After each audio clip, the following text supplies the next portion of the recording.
up right? Yeah. What are we checking? Just incoming and outgoing or just Both. oh? Do you understand what we're doing? So you turn it on, you turn on the gas. Alright. Afterwards, right? This instrument, anybody let them know what that instrument is called. What's it called? Where's the Manometer. Right. You have a water column manometer. And then over here on the table we have a digital one.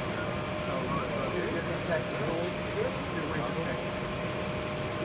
Alright, so this is all that we've got. Yeah, sure. Where's the thing that does this one? You have like those things. There's yeah. For this. If I had